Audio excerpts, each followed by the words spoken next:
in the King Fahd Quran Complex Quran, we have got only 5 or 6. I'll explain to you later on when we come to that. Alamatul Waqf. So these are the 4 elements that are contained in the Quranic text. So the very important thing is that it should conform to the Ar-Rasm al-Uthmani. Now, ulama have permitted a single line or 1 or 2 lines. If you are writing an article and you want to quote the Quran, if you write a line, 1 or 2 lines, ayat, you can write these ayat in the ordinary, normal Arabic script. 1 or 2 lines is allowed. But not the whole of the Quran or whole of the surah. It should conform to the Ar-Rasm al-Uthmani, because here there are volumes have been written about where alif has been added, where alif has been omitted, where waw has been omitted, where waw has been written. So there's a whole lot of works, books written. So we can be very sure, even if we don't find here, we can be very sure that this word was actually like this. There is a waw there, there is no alif there. So it has been well guarded, and you can go to the books and find out the real word, real status of the word. That is why ulama do not allow that the whole Quran be written in the modern script, because modern spelling, it differs from place to place. In Egypt there is a system. In Syria there is another system. In Egypt, for example, mi'atun, 100. Egyptians and most of the Arab countries, they write with an alif. You must have seen this. Mi'atun. But in Syria, they write like this, without alif.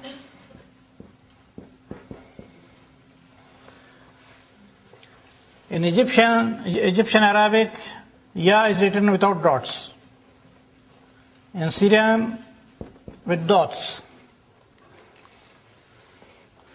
If a Syrian sees a word like kursi, for example, written with a dot, he will get very confused and take his pen.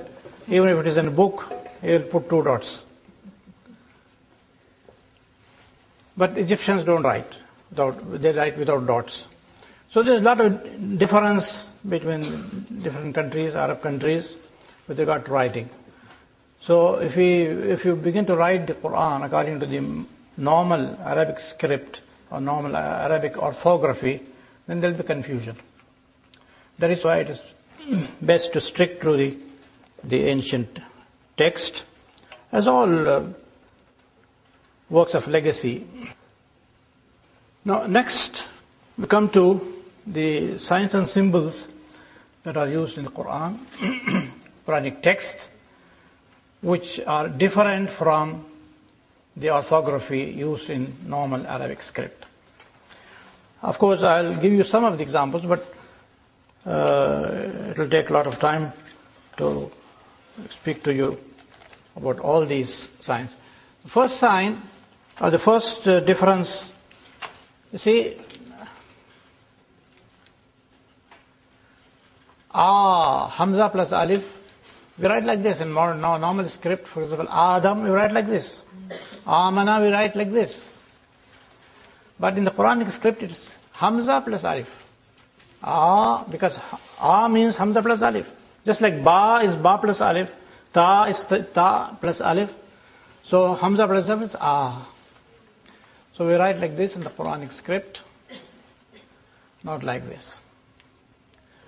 Now, if it's Lam alif, if the Hamza is placed on top of the alif, it is Hamza followed by Fatha. It is A. For example, Al-Amnu.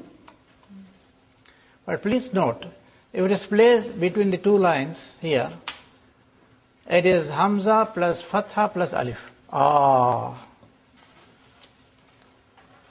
Did you get that? Yes. Because it is as if it is Alif, it's like this. Alif plus Hamza plus Alif. This is Hamza plus Alif.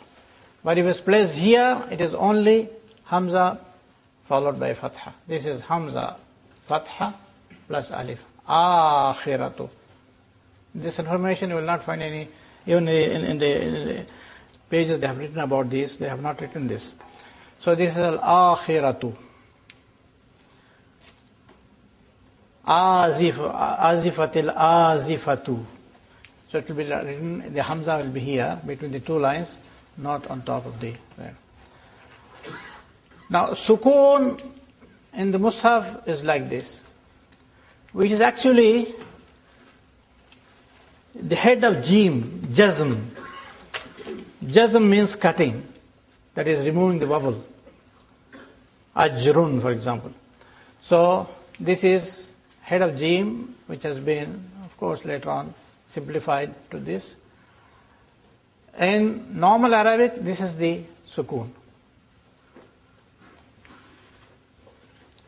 But this in Arab, in the Quranic script, a small circle, means a letter which is not pronounced.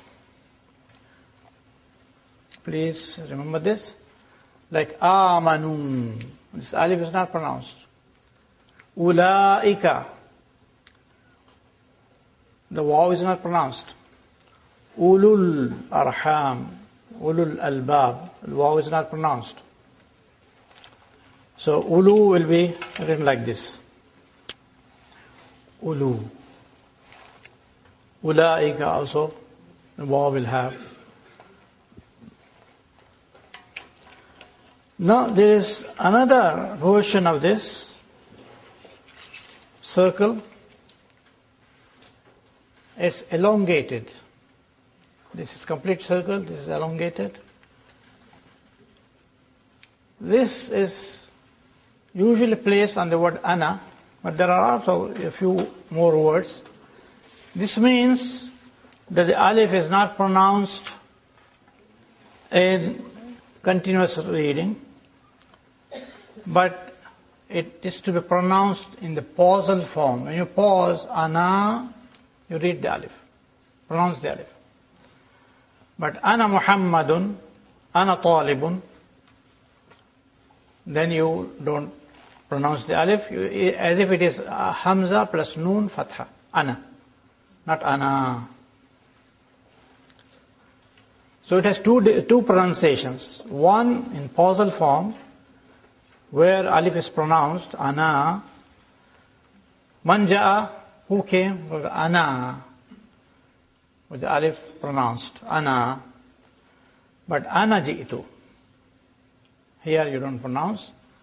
So this elongated circle is placed on this word, and there are other words also.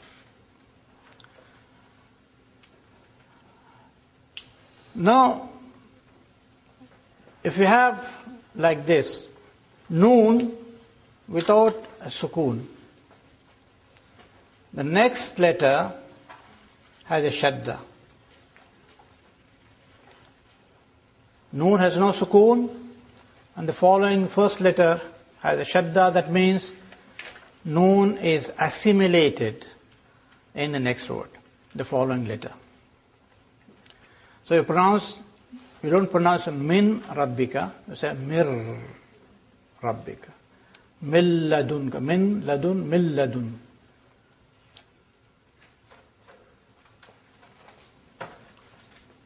Noon has no sukoon, no sukoon, and the first letter following it has a shadda.